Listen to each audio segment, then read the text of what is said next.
இதற்கு ஸ்தோத்திரம். தேவனுக்கு மகிமையாகும். தேவனுடைய பிள்ளைகளே, தேவனுடைய வார்த்தை வெளிப்படும் நேரத்தில் தேவனுடைய வார்த்தையிலேருந்து நம்ம அநேக காரியங்களை கற்றுக்கொள்ள வேண்டும். தேவன் நமக்கு நிறைய விஷயத்தை கற்றுக் கொடுக்குறார். இன்றைக்கு கர்த்தருடைய வார்த்தை புறப்பட்டு வரும் நேரத்தில் ஒரு கூட்டம் ஒரு கவனம் இல்லாமல் போகிறார்கள். கர்த்தருடைய வார்த்தை வரும்போது ஒரு அசட்டையாக கவனிக்கிறது. கர்த்தருடைய வார்த்தை வரும்போது சொல்லுகிற தேவதாசர்களுடைய வாயை கவனிங்க. அந்த வார்த்தை எப்படி புறப்பட்டு வருகிறது, அவர்கள் சொல்லும்போது தேவன் எனக்கு என்ன செய்ய போகிறார் என்பதை நீங்கள் உற்று கவனிக்க வேண்டும். அப்போ தான் என்ன பண்ணுறது, கீழே குஞ்சினே நம்ம ஒருத்தர் பைபிள் படிக்கிறவங்க யாரை படிக்கிறாங்க, நீங்கள் என்னமோ உற்று பார்க்குற மாதிரியே என்ன பண்ணுறீங்க தெரியுமா? என்ன விஷயத்தை சொல்லுகிறார்களோ அதை கவனிப்பது இல்லை. வேதத்தில் பாருங்கள், எரேமியா 15 16 வசனம் பாருங்கள். உம்முடைய வார்த்தைகள் கிடைத்த உடனே அவைகளை உட்கொண்டேன். உம்முடைய வார்த்தைகள் எனக்கு சந்தோஷமும் என் இதயத்துக்கு மகிழ்ச்சியுமாய் இருந்தது. சேனைகளின் தேவனாகிய கர்த்தாவே, உம்முடைய நாமம் எனக்கு தரிக்கப்பட்டிருக்கிறது. கவனிங்க, ஒரு மனிதன் பாருங்க, தேவனுடைய வார்த்தை கிடைத்த உடனே உட்கொள்ள வேண்டும். இப்போ உட்கொள்ளும் போது என்ன நடக்கணும்னு சொன்னால், அவன் உட்கொள்ளுவான் என்று சொன்னால் உம்முடைய வசனங்கள், உம்முடைய வார்த்தைகள் எனக்கு சந்தோஷத்தை கொடுக்கும். ஆலயத்துக்குள்ளே போயிட்டு ஒரு மனுஷன் வரானா அவன் சந்தோஷமாக இருக்கணும். இன்றைக்கி ஆலயத்தில் போகும்போது உம்முன்னு போகுது, வரும்போது உம்முன்னு தான் வரும். ஏன்னா வார்த்தையை உட்கொள்வதில்லை. ஒரு ஹோட்டலுக்குள்ளே போங்க, நீங்கள் பசியோடு சோர்வோடு உள்ளே போகிறவன் சாப்பிட்டு வரும்போது சிச்சின்னு வருவான். என்னன்னா வேண்டியதை உள்ளே அனுப்பிட்டான். வேண்டியதை பாருங்கள், அங்கே உள்ளே போனால் இட்லியை பொங்கலை ஏதோ ஒன்று சாப்பிட்டு வயிற்றை நிறச்சிட்டாங்க. இப்போ நிறைக்கப்பட்ட ஒரு மனுஷனுடைய மூஞ்சை பாருங்களேன். அப்படி வந்து சாப்பிட்டீங்களா? சாப்பிட்டேன் சந்தோஷமாக இருக்கேன் அண்டு பாருங்கள், இவ்வளோ சந்தோஷமாக இருக்கேன்ல, அந்த முகபாவனைகள் காட்டும். ஒரு ஹோட்டலுக்குள்ளேயே இந்த சரீரத்தை இப்படி திருப்திப்படுத்த முடியுமானால் உன் ஆத்துமாவை திருப்திப்படுத்துகிற வார்த்தை தேவனிடத்தில் இருக்குது. அந்த தேவனுடைய வார்த்தை உனக்காக தேவனுடைய ஆலயத்திலிருந்து புறப்பட்டு வருது. இப்போ இந்த புறப்பட்டு வருகிற வார்த்தையை நீ என்ன பண்ணும், கிடைத்த உடனே அதை உட்கொள்ள வேண்டும். ஆமேன். பாருங்க, அப்படி சொல்லிவே ஆமேன், கர்த்தர் செய்வார். இப்போ நான் ஆமேன்னு சொல்லும் போது என் முகம் சுவிச்சிடுவேன். ஆமேன்னு சொல்லும் போது என் முகம் மாறிடும். இன்றைக்கி நிறைய பேருக்கு இது தெரியாத என்ன பண்ணுறாங்கன்னு சொன்னால், கர்த்தருடைய வார்த்தை கிடைக்கும் போது பரிதாபமாக பார்த்து நிற்கிறது. ஏன் இப்படி பார்த்து நிற்கிறேன்?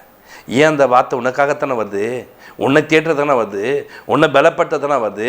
இப்போ கூட நிகழ்ச்சியை பார்த்து கொண்டு இருக்கோம், உம்முன்னு பார்க்காத, சந்தோஷப்பட்டு ஆமேன், கர்த்தருடைய வார்த்தை எனக்காக வந்திருக்குது, என்னை தேற்ற வந்திருக்குது, என்னை பலப்படுத்த வந்திருக்குது என்று நீங்கள் விசுவாசிங்கள். உங்கள் வாழ்க்கை தரம் உயர்ந்துவிடும். கடந்த நாட்களில் அந்த மதுரமான நிகழ்ச்சியில் நான் பேசும்போது பார்த்தீங்கன்னா ஒரு வார்த்தையை பேசினேன். உன்னை எல்லாரும் மறந்துட்டாங்களா, உன்னை நினைவில் வைக்காமல் போயிட்டாங்களா, உன்னை நினைவில் வைத்துக் கொள்கிற ஒரு தேவன் இருக்கிறார் என்பதை பேசினேன். பேசும்போது பாருங்கள், நிறைய ஃபோன் கால்ஸ் வந்து முடிந்தவுடனே பாருங்கள், நிறைய ஃபோன் கால்ஸ். என்னென்னா, ஐயா உங்கள் வார்த்தை என்னை தேற்றிச்சியா, ஐயா அந்த வார்த்தையை கேட்டோன்னே எனக்கு ரொம்ப சந்தோஷமாச்சியா, வார்த்தை கேட்டோன்னே நான் கூட இப்படி தான் புலம்பி இருந்தேன், நான் தான் இப்படி வேதனைப்பட்டேன், நான் தான் இப்படி இருந்தேன். பாருங்கள், அநேகர் பாருங்கள் அந்த வார்த்தை கேட்டோன்னே ஆமேன் ஆமேன் ஆமேன் எடுத்துக்கினவங்க எல்லாம் துக்கமாக இருந்தவர்கள் சந்தோஷமாக பேசுகிறாங்க. வார்த்தை ஒரு மனிதனுக்குள்ளே போனால் அவனை சந்தோஷப்படுத்தும். என் இருதயம் என்ன பண்ணுச்சு, மகிழ்ச்சியாக இருந்தது. சந்தோஷம் மாத்திரம் இல்லை, இருதயம் மகிழ்ச்சியாக இருக்குது. இந்த இருதயத்தை மகிழ்ச்சிப்படுத்த யாரால முடியாதுங்க. ஆனால் கர்த்தருடைய வார்த்தை போக வேண்டிய இடத்துல போச்சுன்னு சொன்னால் உங்கள் இருதயம் மகிழ்ச்சியாய் மாறும். இந்த மகிழ்ச்சியாய் மாத்திர ஒரு வசனத்தையும் சந்தோஷமாய் வைக்கிற ஒரு வசனத்தையும் ஒரு மனிதன் உட்கொள்வது இல்லை. எவ்வளோ மாத்திரை கொடுத்தாலும் போட்டுக்கிறதுக்கு நம்ம டைம் பிரகாரம் கேட்டு போடுறதுக்கு, மாத்திரை எடுத்துட்டியா, மாத்திரை வச்சுக்கிறியா, மாத்திரை போடும்போது எப்படி அப்படி மூஞ்சி கொஞ்சம் மாடும். அப்படியாப்பட்ட ஒரு மாத்திரை அதை எடுத்துக்கொள்கிறோம். கவனிங்க, ஒரு சிலர் தவறான பழக்கத்தில் குடி பழக்கங்கள்லாம் அவங்க குடிக்கும்போது பிறகு மூஞ்செல்லாம் வேறு மாதிரி, அது வேறு மாதிரி இருக்கும். அப்படியாப்பட்டதெல்லாம் எடுத்துக்கொள்கிறான். உன்னை சந்தோஷப்படுத்தக்கூடிய வசனத்தை எடுத்துக்கொள்வது இல்லை. இன்றைக்கி நான் சொல்கிறேன், நீங்கள் எப்போ ஆலயத்துக்கு போனாலும் வசனத்தை கேட்கும் போதே ஆமேன், ஏன்னா அந்த வார்த்தை எனக்குரியது, என்னை தேற்ற வந்திருக்குது, என்னை பலப்படுத்த வந்திருக்குன்னு நீங்கள் எடுத்துக்கொள்ளுனா உங்கள் இருதயம் சந்தோஷப்படும். உங்கள் இருதயத்துக்குள்ளே தேவன் ஒரு சந்தோஷத்தை வைத்திருக்கிறார். கவனிங்க, அது மாத்திரம் இல்லை, அங்கே பாருங்கள், மகிழ்ச்சி மாத்திரம் இல்லை, சேனைகளின் தேவனாகிய கர்த்தர் உம்முடைய நாமம் எனக்கு தரிப்பிக்கப்படுது. இப்போ எந்த நாமத்துக்குரிய நான் மாற தெரியுமா, நீ உள்ள போக போக போக அவருடைய நாமம் தரிக்கப்பட்டவனாய் மாடுவேன். அதனால தான் உன்னை பாஸ்டருங்க அவர் பாருங்க, தேவனுடைய மனுஷங்க எப்போவுமே சத்தியத்தை உள்ளே போச்சுன்னா உன்னை அதே மாதிரி மாற்றிடும். அதனால தான் பிசாசு என்ன பண்ணுது, எல்லா ஆலயத்துக்கெல்லாம் போகக்கூடும், வார்த்தையை மட்டும் கவனிக்க விடாது. அப்போ தான் பிள்ளை அழுவான், அப்போ தான் ஒருத்தன் போவான், அப்போ தான் தண்ணி குடிக்க போவான், அப்போ தான் எதனா ஒரு காரியம், ஏதாவது ஒரு டிஸ்டர்பன்ஸ். ஒன்றும் இந்த டிவி நிகழ்ச்சியை பார்த்துருக்க நேரத்தில் பாருங்கள், அப்போ தான் 4 டிஸ்டர்பன்ஸ் பண்ணுக்கும். ஏன்னா நீ வார்த்தை கேட்டா உனக்குள்ளே மகிழ்ச்சி வந்துடும். வார்த்தையை கேட்டால் நீ என்ன பண்ணுவோம்? இருதயம் சந்தோஷப்படும். வார்த்தையை கேட்டால் அவருடைய நாமம் தரிக்கப்பட்ட ஒரு மனிதனாய் மாற்றுவேன். பார்த்தீங்களா, இன்னைக்கு இந்த வார்த்தை கேட்ட மனுஷன் அவருடைய நாமம் தரிக்கப்பட்டவனாய் மாறுவாய். உன்னை போயிட்டு நான் ஒரு கிறிஸ்தவன் சொல்ல தேவையில்ல, உன் வாயிலிருந்து பிறக்கிற ஒவ்வொரு வார்த்தையும் கிறிஸ்தவன் என்று காண்பித்திரும். நீ பேசக்கூடிய இடம், நிற்கக்கூடிய எல்லா இடங்களும் கிறிஸ்தவன் என்று உன்னை அடையாளப்படுத்தும். இப்படியாப்பட்ட நல் வார்த்தைகளை நீங்கள் படித்துக் கொள்ள வேண்டும். இப்படியாப்பட்ட நல் வார்த்தைகளை நீங்கள் வைத்துக்கொண்டு உங்கள் வாழ்க்கை தரத்தை உயர்த்தி கொள்ள வேண்டும். நீங்கள் நிறைய பேர் இந்த வார்த்தையை மாத்திரம் கவனிக்க மாட்டாங்க. ஒரு தம்பி இருக்கிறார், அந்த தம்பி பாருங்கள், கிரிக்கெட்டுக்கு அவ்வளோ முக்கியத்துவம் கொடுக்குறாரு. கிரிக்கெட்டில் தோற்று போயிட்டா தோற்று போனதுக்கு அவர் ரொம்ப ஃபீல் பண்ணுறாரு. யாரோ தோற்றுட்டான், ஏதோ முடிச்சு இல்லை அவரே தோற்றுட்ட மாதிரி அவருக்கு பல லட்சம் நஷ்டமான மாதிரி வருத்தப்படுறார். இந்த வருத்தப்படுறவர் ஆலயத்துக்கு போன கர்த்தருடைய வார்த்தையை மிஸ் பண்ணிவிட்டேனே, கர்த்தருடைய வார்த்தையை நான் கேட்கவில்லை. 10 வசனம் சொன்னாங்க, அதில் 2 வசனம் கூட எனக்கு ஞாபகத்துக்கு வரலங்க, அந்த வசனத்தை நான் மறந்துட்டேங்கன்னு சொல்லிட்டு ஒரு நாளும் வருத்தப்படுவதில்லை. இதை நான் கேட்ச் பண்ணாமல் போயிட்டேனே, இதை எனக்கு நான் பிடித்துக்கொள்ளாமல் போயிட்டேனே, இதை எனக்குள்ளே வைத்துக்கொள்ளாமல் போயிட்டேனேன்னு சொல்லிட்டு ஒரு நாளும் வருத்தப்படுவதில்லை. அவருடைய வாழ்க்கை எப்படி தெரியுமா இருக்குங்க? அவங்க முன்னோர்கள் எப்படி வாழ்ந்து ஒரு கஷ்டத்தில் நஷ்டத்தில் வாழ்ந்து பாடுகள் நிதிகள் வாழ்ந்து முடிக்கிறாங்களோ அதே போல் ஒரு வாழ்க்கை வாழுறாங்க. ஆனால் இந்த வார்த்தை உள்ளே போச்சுன்னா அந்த மனிதனுடைய வாழ்க்கை தரம் எப்படி மாறும் தெரியுங்களா? உயர்ந்த ஸ்தானங்களை அடைந்திருப்பான், ஒரு மேன்மை உள்ளவனாக காணப்படுவான். நீங்கள் வேதத்துள்ள மனிதர்களாக பாருங்கள், அப்பா கஷ்டப்படுறாருங்க, பிள்ளை கஷ்டப்படுறவங்கள. ஈசாய் பார்த்தீங்கன்னா கஷ்டப்படுறாரு. ஈசாய்க்கு 7 குமாரன், அடுத்தது 8 பாருங்க. இந்த 8வது மகனை பார்த்தீங்கன்னா தாவீது அப்பா கஷ்டப்பட்டது போல கஷ்டப்பட. ஏன்னா வார்த்தையை உள்ள வைத்துக் கொள்கிற மனிதன், வார்த்தையை தேடி விடுகிற, கர்த்தருடைய ஆலயத்துக்கு போவோம் வாருங்க மகிழ்ச்சியாக இருந்தார். ஏன்னா அந்த வார்த்தைக்காக, தேவ சமூகத்துக்காக, தேவ சமூகத்தில் போய் உட்காந்து தேவன் எனக்கு என்ன சொல்ல போகிறார் என்பதை அறிந்து கொள்ள அப்படியாப்பட்ட ஒரு மனிதனாய் வாழ்ந்தார். வாழ்ந்ததுனால கவனிச்சிங்களா, அப்பா ஒரு சாதாரண ஒரு மனுஷன், ஆனால் புள்ள ராஜாவாக நிற்கிறான், புள்ள ராஜ சமூகத்துக்கு போயிட்டான். இன்றைக்கி வார்த்தையை பிடிச்சு கொண்டா உன் தகப்பன் கஷ்டப்பட்டது போல, உன் தாய் கஷ்டப்பட்டது போல உன்னை தேவன் நடத்த மாட்டார். உனக்கு ஒரு உயர்வை வைத்து காத்து கொண்டிருக்கிறார், உனக்கு ஒரு மேன்மை வைத்து காத்து கொண்டிருக்கிறார். உன்னை ஆசீர்வதித்து உன்னோடு கூட இருக்க மனிதர்கள் முன்பாக உன்னை உயர்ந்த ஸ்தானத்து கொண்டு போக தேவன் வல்லவராக இருக்கிறார். அதனால் கர்த்தருடைய பிள்ளைகளை ஒரு நாளும் சோர்ந்து போகாதீங்க. கர்த்தர் உங்களை வழிநடத்த வல்லவராக்கா. எரேமியா அதில் பார்த்தீங்கன்னா 1:9 நீங்கள் வாசிக்கும் போது பாருங்கள். கர்த்தர் தமது கரத்தை நீட்டி என் வாயை தொட்டு, இதோ என் வார்த்தைகளை உன் வாயிலே வைக்கிறேன். கவனிங்க, கர்த்தர் என் வாயை தொட்டு இதோ என் வார்த்தைகளை உன் வாயில வைக்கிறேன் என்று அன்றைக்கு எரேமியா பார்த்து சொல்லுகிறான். சும்மா இல்லைங்க, உன்னை தேடி அந்த வார்த்தையாக வருது தெரியுமா? உன் வாயை தொட்டு வார்த்தைகள் உள்ள வைப்பார்.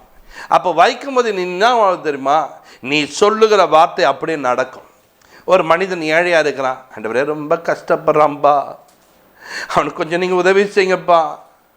அப்போ நடக்க முடியாதவராக இருக்கிறார், கொஞ்சம் நடக்க செய்யுங்கப்பா. உன் வாயிலேருந்து புறப்பட்டுச்சுன்னா, ஏன்னா கர்த்தருடைய வார்த்தை உன் வாய்க்குள்ளே இருக்கிறதுனால நீ சொன்னால் அப்படியே நடக்கும். ஒன்றும் இல்லைங்க, நான் சொல்கிற காரியத்தை புரிஞ்சு கொள்ளுங்க. நீங்கள் ஏதோ ஒன்றை சாப்பிட்டு விட்டீங்க, ஒரு சிகப்பு கலரான ஒரு மிட்டாய் சாப்பிட்டீங்க, இப்போ வாயில் வேற ஒரு தண்ணி குச்சிட்டு துப்பினீங்கன்னா சிகப்பு கலராக மாட்டோம். ஏன்னா அதுக்குள்ளே இருக்குது என்ன இருக்குது, சிகப்பு கலர் இருக்குது. ஒரு பச்சை கலர் மிட்டாய் சாப்பிட்டு தண்ணி துப்பினீங்கன்னா எச்சு துப்பி பாருங்கள், அது பச்சை கலராக இருக்கும். ஏன் அது பச்சை கலர்? உள்ள என்ன இருக்குது, பச்சை கலர் மிட்டாய் இருக்குது. இதே போல வசனம் உள்ளே இருக்கும்போது நீ சாதாரண வார்த்தைகள் உள்ளே கொண்டு போயிட்டு அப்பா இவனை குணமாக்கும் என்று சொல்லும்போது உள்ளே இருக்கிற வார்த்தை அதோடு சேர்ந்து இணைந்து வரும். அந்த வார்த்தை அவனை குணமாக்கும், அந்த வார்த்தை அவனை சுகமாக்கும், அந்த வார்த்தை அவனை பலப்படுத்தும். அந்த வார்த்தையினாலே அந்த மனிதனுடைய வாழ்க்கை தரம் மாறி இருக்கும். சொல்கிறாங்க, வெள்ளியம் பொண்ணு என்கிட்ட இல்லைங்க, என்னிடத்த உள்ளது நான் உனக்கு கொடுக்கிறேன் என்று சொல்றார். என்கிட்ட இருக்குது, நான் உங்களுக்கு என்கிட்ட என்ன இருக்குன்னா வார்த்தை ஒன்று இருக்கிறது, அந்த வார்த்தையை நான் வைத்து கொண்டு இருக்கிறேன். ஏன்னா அந்த வார்த்தையை சொல்லும் போது அது ஆவென்று நான் உட்கொண்டு உள்ள வைத்திருப்பதனால அந்த வார்த்தையை நான் உனக்கு கொடுக்கிறேன்னு சொல்லிட்டு சொல்லும்போது அந்த மனிதன் எழுந்து நடக்கக்கூடிய நாய் மாறினான். கவனிச்சிங்களா? என்கிட்ட இருக்கிறத கொடுக்குன்னு கொடுத்தாங்க. இன்னைக்கு உங்ககிட்ட என்ன இருக்குது, இந்த பணத்தை வச்சு என்ன பண்ண முடியும்? நீ தாராளமாக ஒரு 10 ரூபா கொடுத்துட்டு போகிற மாதிரி தாராளமாக கொடுத்துட்டு போகிற. அந்த 10 ரூபா வச்சு இன்னும் பிச்சை எடுக்கிறான்.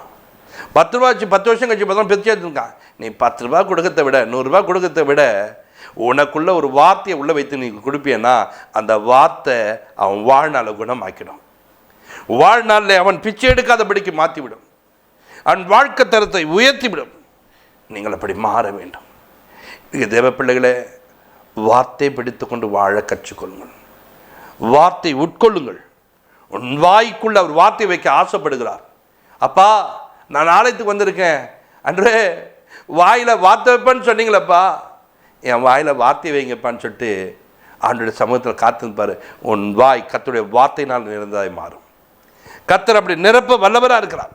எசேக்கியேல் 2:8 நீங்க வாசிக்கும் போது பாருங்க, மனுபுத்திரனே, நீ அந்த கலக வீட்டாரை போல கலகக்காரனா இராமல் நான் உன்னோட சொல்லுகிறதை கேள், உன் வாயை திறந்து நான் உனக்கு கொடுக்கிறதை புசி என்றார். கவனிங்க, இந்த கலக வீட்டாரை போல நீ இருக்கக்கூடாது. உன் வாயை வச்சு என்ன பண்ணக்கூடாது, அவன்லாம் கலகம் பண்ற மாதிரி நீ கலகம் பண்ணி வச்சிடக்கூடாது. இன்னைக்கு நிறைய பேருடைய வாய் இப்படிதான் இருக்குது. நிறைய பேரோட வாயில் என்ன பண்ணுதுன்னா, அங்கே போவாங்க, அவங்க எப்படி பேசுனாங்க, இவங்க எப்படி பேசுனாங்க, இங்கே வந்து என்ன பண்ணா அதை 2 சொல்லிட்டு உட்காந்துக்கும். வாயை வச்சு சும்மா இருக்காது. நீ வந்தியா, வீட்டில் ஒரு பிரச்சனை பண்ணி விட்டியா, நீ வந்தியா, நீ வந்துட்டு போனாலும் வீடு உருப்படாது. ஏன்னா அந்த வாய் என்ன பண்ணுது தெரியுமா, கலக வாய். அந்த கலக வீட்டாரை போல இருக்காதே. இப்போ சொல்றாரு, உன் வாயில் என்ன பண்ணுவேன், என் வார்த்தை இருக்கிற அதை புசி, அதை சாப்பிடு.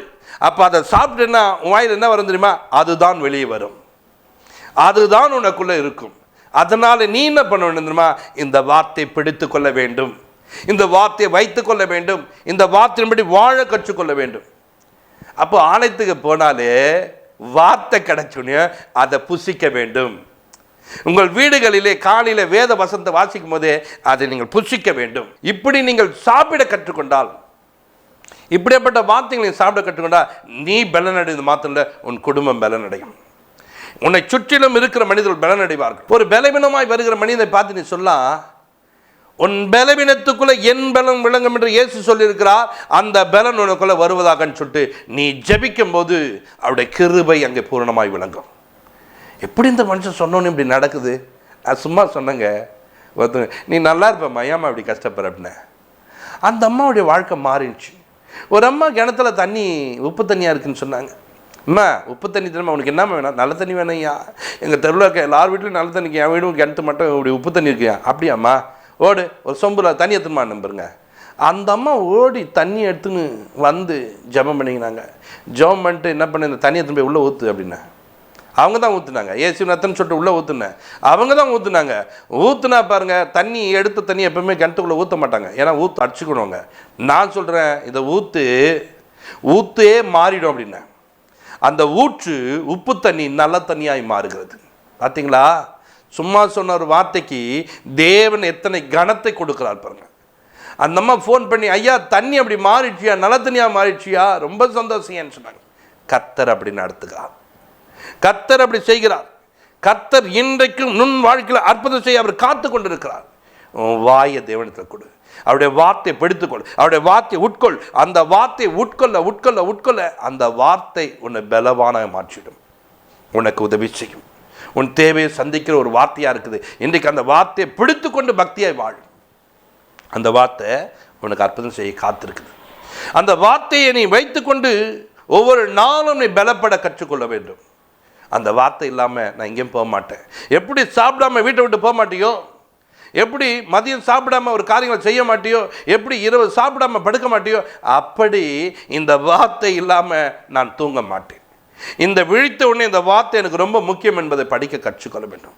இரவு தூங்கும் போது இந்த வார்த்தை எனக்கு முக்கியம் என்பதை கற்றுக்கொள்ள வேண்டும். இந்த வார்த்தை உன் வாழ்க்கை தரத்தை உயர்த்திடும்.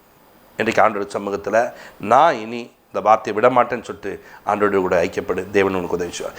பரலோக பிதாவே உமக்கு நன்றி செலுத்துகிறோம். இப்பொழுதும் ஆண்டவரே, கர்த்தருடைய வார்த்தைகள் கிடைத்த உடனே அது ஆவென்று உட்கொண்டவர்கள் ஆண்டவரே, அப்படிக்குள்ள ஆண்டவரே சந்தோஷம் வந்தது.